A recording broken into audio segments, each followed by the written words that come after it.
Continuing our farm system previews, today we've got the Tampa Bay Rays. Grab some of the top prospects, we'll discuss the state of the pitching, and give out some superlatives. Let's talk about it. You are Locked On MLB Prospects, part of the Locked On Podcast Network, your team every day.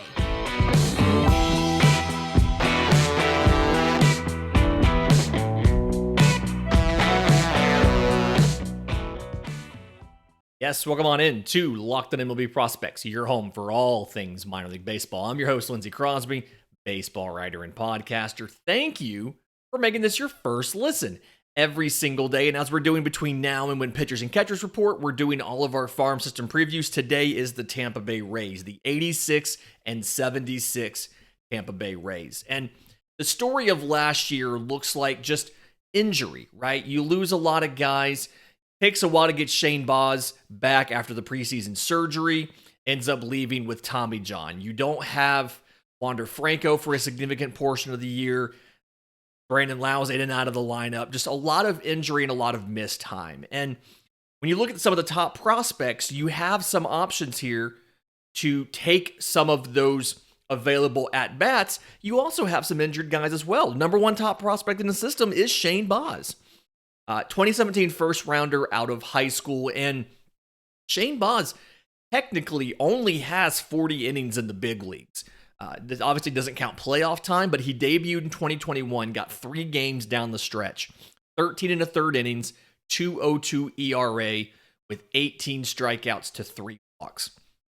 Looked phenomenal, started some playoff games, had a preseason surgery because of loose bodies in the elbow in 2022, didn't make his way back into the rotation until early June. Looked very good in early June.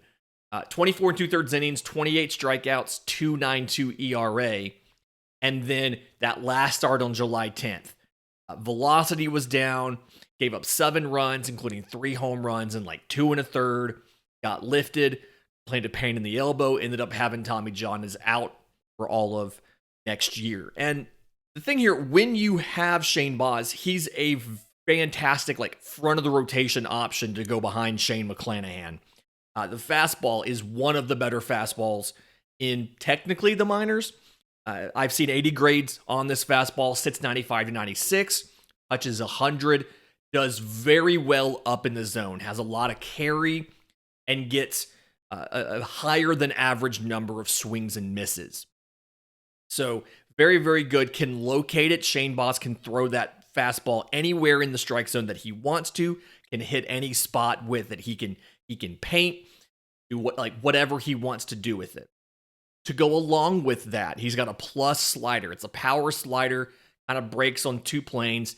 Doesn't have a ton of sweep, but it's very effective because of the power. Pairs well with the fastball. Has a changeup. Plays really well off of the slider, but he only really breaks it out against lefties. It's 87, 88 or so, so it's a good difference off of the fastball, kind of where you want it to be with that 10 miles an hour. Curveball, it's kind of fringe to average, really useful early in the count when someone's sitting fastball or sitting slider. You can kind of surprise them with the curve. It is a vertical breaking curve, so it gives you that vertical element of the game, as well as can be used against both lefties and righties because it's a more north and south versus a 2-plane break or horizontal breaking pitch. And with usually the control has been plus. Looked a little bit iffy last year. That may have been some of the elbow stuff, but all in all, assuming that Shane Baz comes back after a rehab year of 2023, should be back to the front of the rotation form that we expect, and is just an absolute fantastic second piece to pair along with Shane McClanahan in this rotation. The next prospect in the system, not injured, but has a little bit of questions, and we didn't used to have questions about this guy, Taj Bradley. So 2018 fifth rounder out of high school, was in AA, AAA last year, and 2 different pitchers almost when you look at what he did. So in AA, 16 starts in Montgomery, 170 ERA, in 74 and a third innings, 88 strikeouts, so 10.6 per nine, to 18 walks, 2.18 per nine, 4 home runs allowed. When he got to AAA Durham, struggled a little bit more there in Durham. 3.66 ERA in 59 innings, 53 strikeouts, so 8.08 per nine, below 1 strikeout per inning.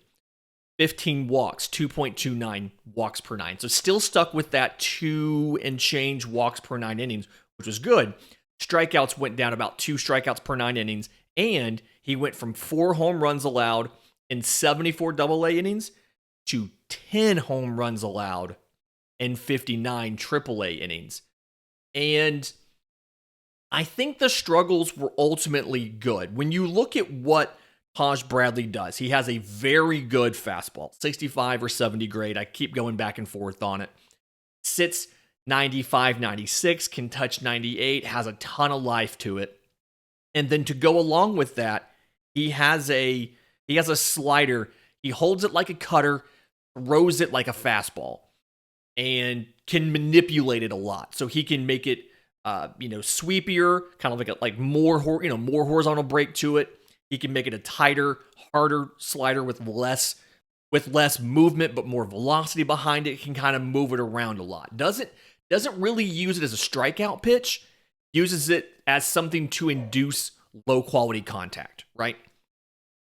Can throw both this and the fastball for strikes. It's a great 1-2 pairing. The issue there is, what is the third pitch? He's worked on different options of the changeup, trying to figure out what's going to work, a circle change, a Vulcan, all that kind of stuff. Has ended up with this splitter-like grip for a changeup, and it's average. He doesn't really have a lot of confidence in it, and doesn't really have just like the feel for it. Has a curveball, again, it's kind of below average. Uses it early in the count to kind of steal a strike here and there, but can't really throw it for a strike. And so struggling in AAA ultimately, I think, is good for Taj Bradley, because it's going to force him to develop that third pitch. And the fact how he can manipulate the slider gives him options and gives him viability as a 2-pitch starter, because there's so many different variations on that slider. It may look like a big horizontal sweeper. It may look more like a cutter. It gives him options, and it's almost like he has multiple pitches. But you still want the changeup or the curveball, something to come along a little more to give you that third option. But pretty sure he'll go back to Durham, spend a little more time in Durham, and then after that, join this rotation, be a mid-rotation guy, a solid number 3, maybe a number 2. A couple other guys, top prospects here.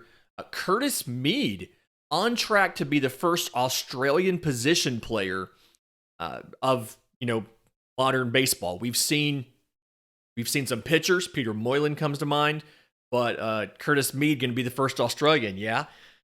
So 2018 IFA by the Phillies, and then was traded from the Phillies for a pitcher to the Rays. But last year, 76 games spread between AA and AAA. 298, 390, 532. 13 home runs, 40 extra base hits, 36 walks to 62 strikeouts, and 7-9 on stolen bases. Year was finished last year because he had a right elbow strain, and this kind of goes back to the defense. There's been some defensive questions. We'll cover defense first. There's been some defensive questions. His arm is below average. His speed is below average, and his defense is kind of questionable. He was playing some third in Montgomery, but the common belief is because of the arm strength, he's going to have to move to second base. And there were actually concerns that when he was out in shallow right on a shift, he wouldn't be able to make the throws he needed to make to first base. And so the restriction on shifting will actually help him, but he was doing extra work to improve his arm strength when he got the elbow strain. So those things are directly correlated. That's why he missed time last year. He is supposed to be ready for spring training. He is just a fantastic hitter that Defensively is limited to second or maybe first. I mean, he's like a 70 grade. I would call him a 70 grade bat with probably 60 grade power. He's going to have a high batting average. He's going to hit a bunch of line drives. I could see him being like a 20 to 25 home run guy, but the power's not the big selling point. It's going to be the high batting average, the high on base. His line in Montgomery in 56 games was 305, 394, 548. 10 home runs, 31 extra base hits. That kind of gives you an idea of what the bat can do. Number 4, Kyle Manzardo. Kyle Manzardo is the reason that you may not see Curtis Mead at first base. Kyle Manzardo, 2021 second rounder out of Washington State. I think I'm a little higher on him than a lot of other prospect evaluators are. They have him number 5, number 6, number 7. I have him at number 4. To me, he is a 70 grade hitter. He is just a pure hitter, very simple stance and swing. It is very hard to get him to swing and miss in the zone. It is very hard to get him to chase. Now, that being said, the power is probably at best only above average. His average exit velo is about 88 miles an hour, which isn't that particularly impressive, but he can pull the ball, put it over the fence, and the big thing is he can hit the ball gap to gap from foul pole to foul pole. And so he's going to have a high batting average and a little bit lower power numbers. And part of that's because he's painfully slow. He's a good defender with a good arm. He will play an above average first base, but his range is going to be low, and he's probably a 20 grade runner. He is a slow baseball player, but he's a good hitter, a very good hitter. And so 93 games last year between high A and double A, 327, 426, 617, 22 home runs, 49 extra base hits, 59 walks to 65 strikeouts, and 1 of 2 on stolen bases. He is a very, very good hitter. That's why I have him in my top 4 as compared to 5 or 6 or 7, like a lot of other places have him, because that hit tool is so good. He's your best bet to be the first baseman of the future, and one of the reasons Curtis Mead has to stick at second is because Manzardo's coming up, and Manzardo has enough power to fit the profile at first base, and Curtis Mead doesn't necessarily have the power that we expect a first baseman to have. In just a minute, I want to get to the state of the pitching in this system. It's different from how it has been in the past. But first, today's episode is brought to you by our friends at BetOnline. BetOnline.net is your number one source for sports betting info, stats, news, and analysis. You can get the latest odds and trends for every professional and amateur league out there. Pro football was in the playoffs this weekend. We get 3 days, Saturday, Sunday, and a Monday night game, as I understand. College football obviously just finished. They're waiting on National Signing Day, and we're going to be on the track to spring practice, but the last couple commitments in the transfer portal are happening now because classes start for a lot of teams, a lot of schools this week and next week. Obviously, you've got the NBA, you've got college basketball, but looking at just baseball, you've got futures out right now. The odds to win the AL East are up on BetOnline. The Yankees are the favorites, plus 110. The Blue Jays are second, plus 220. The Rays are third, plus 300 to win the AL East. Orioles and Red Sox are actually tied at plus 1,600, which feels too low for the Orioles and too high for the Red Sox, especially with the news that they're not going to have Trevor Story for a while. But when you look at the odds to win the World Series, Tampa Bay Rays plus 2,000. So head to the website today or use your mobile device to learn more about the trends in action because BetOnline, where the game starts. Okay, so Tampa has always been known as an organization that had great pitching, right? There's tons of pitching in here, and the farm system right now seems to be kind of heavy on hitting. And I don't think this is like a purposeful decision by the front office. It's just kind of how it's ended up. So it's looking at like how they drafted recently. In 2022, 5 of the top 6 picks were hitters. In 2021, the top 5 picks were all hitters. 2020 was a pitching-heavy draft, but some of those pitchers have been injured, and so because of that, the ranks aren't as high. Like, look at JJ Gross, Nick Bisco, Ian Seymour, Cole Wilcox have all dealt with injuries. I think if you don't have that run of pitcher injuries, Shane Baugh's out right now, obviously, your top 10 probably looks different, and you probably have more confidence about the state of the pitching. That combined with Taj Bradley's end-of-season struggles in Durham make people down a little bit on the pitching in this system. I still feel good about some of these guys. So Mason Montgomery, 2021 6th-rounder out of Texas Tech, and got in a full season of work last year. 27 games started between high A and double A. And some interesting discrepancies in the numbers. You can definitely see that Montgomery, double A Montgomery, is the bigger jump in competition. So total stats here. 6-3 with a 2.10 ERA and 124 innings pitched. 171 strikeouts, again in 124 innings, so 12.4 per 9, to 43 walks, 3.1 per 9, and 11 home runs allowed. But when you look at what he did level to level, in high A Bowling Green, 16 games started, 69 2/3 innings, 1.81 ERA with 118 strikeouts, like 15.2 strikeouts per 9. Absurd number there. When he gets to Montgomery, the strikeout numbers don't look nearly right. 11 games, 2.48 ERA, which is still good, in 54 1/3 innings, but only 53 strikeouts, so 8.7 per 9. But here's the thing. In his last 5 starts, 1 run or fewer in Montgomery. 6th in all of minor league baseball in strikeouts with 171, and 4th best in ERA with 2.10. In all of his starts, in his 27 starts, he allowed more than 3 runs 1 time. So this to me is a very, very shows that Mason Montgomery has promise as a pitcher. Now there's a couple things he has to work on. The fastball, okay, the fastball plus fastball sits 93 to 94. He does his thing with it, similar to how Taj Bradley uses the slider, where he can adjust the fastball, right? He can run it up to 96, 97. Sometimes he'll throw it 91, 92, but kind of a flat approach angle.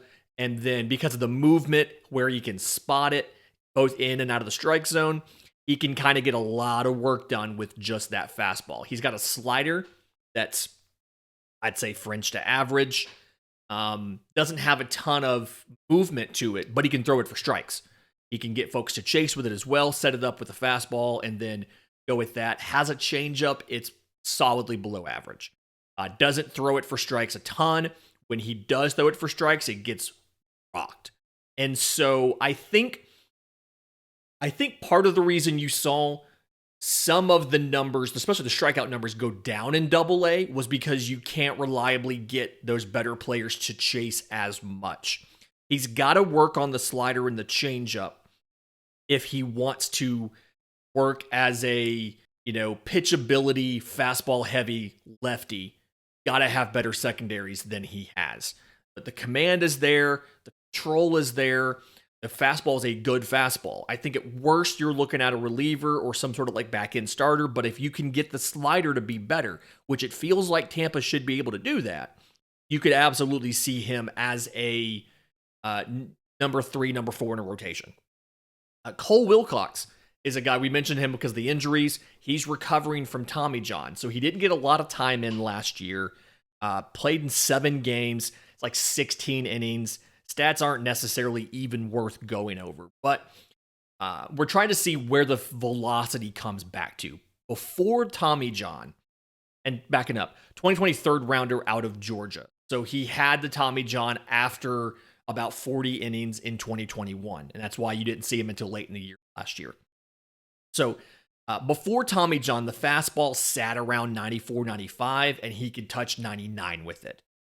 And was a plus pitch. Last year, the fastball sat in some of the rehab starts in both rookie ball and low A, sat 91 to 93 and wouldn't get past about 95. And so really kind of need to see that fastball velocity come back. Again, Tommy John's not an exact science. It is not 100% fail-proof. Things will still happen. So I will say, though, the slider still looked really good. Power slider, 84 to 87. He didn't throw a lot of changeups last year. A lot of guys coming back from Tommy John like to wait on some pitches like that. When he did before injury, it was an average pitch. And then he's had decent command or decent control. The command's been a little iffy, but he's had decent control. And so we need to see him be healthy. And we need to see the fastball velocity come back. But if it comes back, the plus slider, the fastball, a little bit of improvements in the changeup, and you're looking at another guy with power stuff that should be a middle to back of rotation guy. In just a minute, I want to get to our superlatives right here on Locked on MLB Prospects. And we're back. Okay, so we're talking about the Tampa Bay Rays, the 2023 farm system, and we've got a couple superlatives.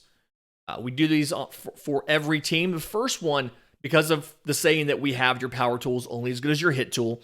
The first one, Heriberto Hernandez, first baseman / outfielder. He was a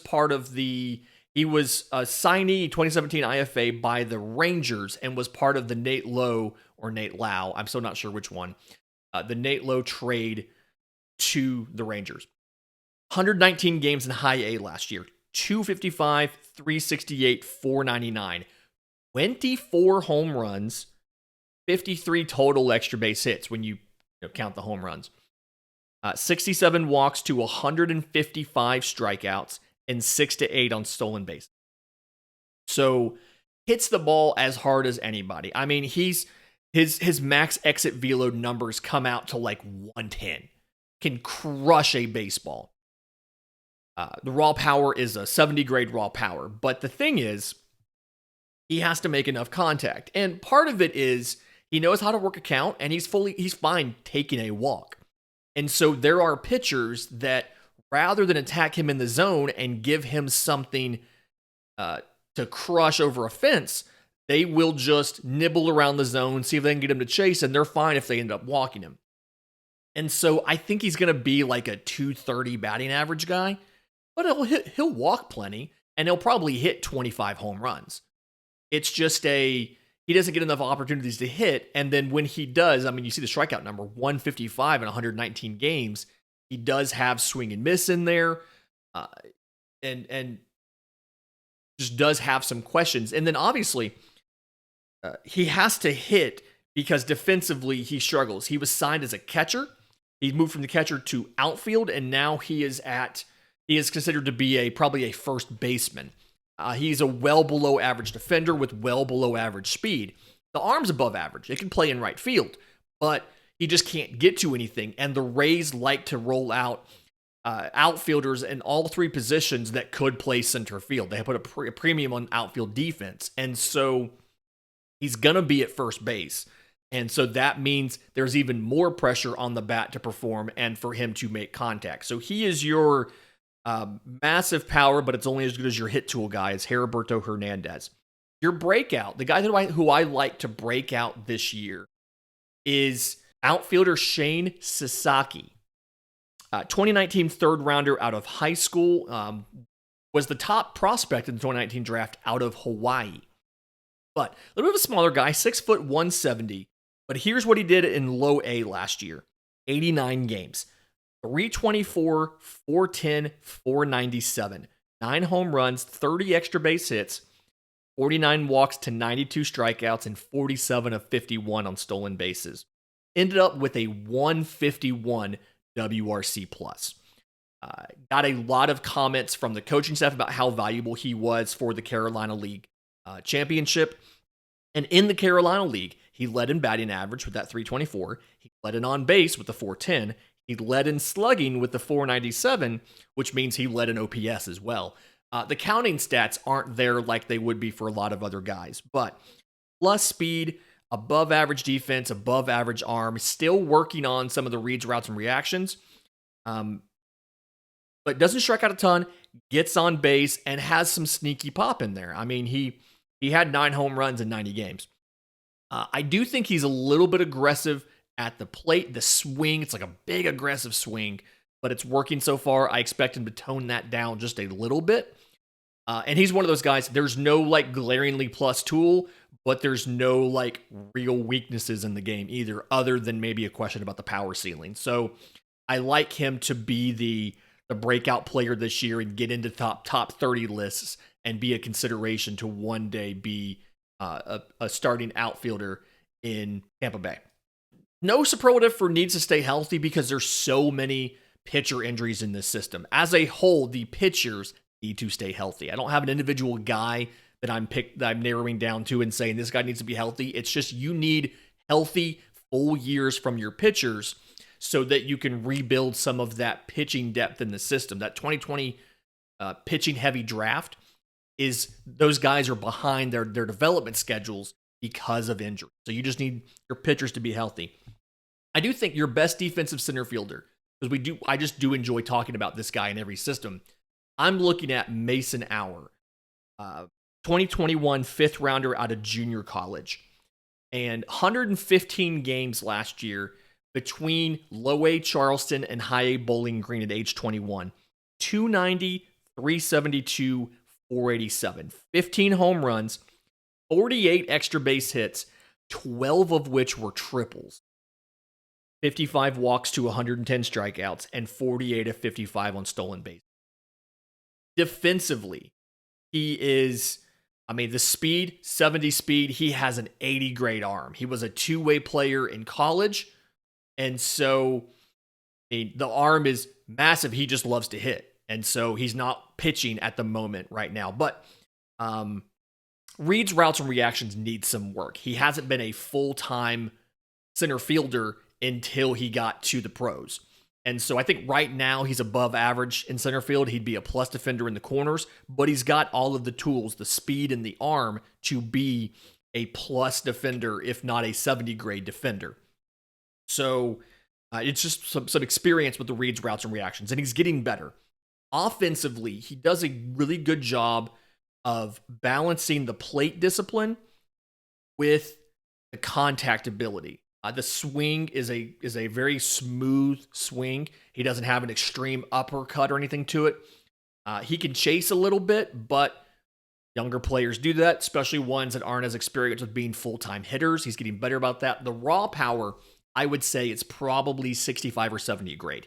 Now, the game power is still only above average or so. He has a big leg kick. He's toned it down somewhat, but he's got to get a little better with that. But in the meantime, good contact ability, strikeout rate's around 20%, plate discipline's good, 10% walk rate, and the power's getting better. So I like a lot of what he does here. Again, I like the speed. I think the speed's fantastic, and once he gets a little more comfortable, he'll do more than the 48 to 55 on stolen bases. Like you see that number there. I think getting caught 7 times probably tells you he's still getting a hang of it, but love what Mason Auer does, and I think it gives you another option for a top-tier defender in the bigs in a couple years. Love this farm system. Love what the Rays do with their minor leaguers, and all of their farm systems are very, very good in their respective leagues. So if you're ever around and have a chance to go check one out, definitely make sure that you do that. If you have questions for the show, I'm on Twitter at Crosby Baseball. Show's on Twitter at Locked On Farm. You can email us, lockedonmlbprospects@gmail.com, or drop your questions in the new Locked On MLB Prospects Discord. Link is in the episode description. Link is in the show notes. We've had a ton of fun covering the Carlos Correa saga in there and just chatting about guys that our players pull, or guys that our teams have in their organizations, trading cards that we've pulled, and things like that. Tons of fun. Until next time, this has been Locked On MLB Prospects.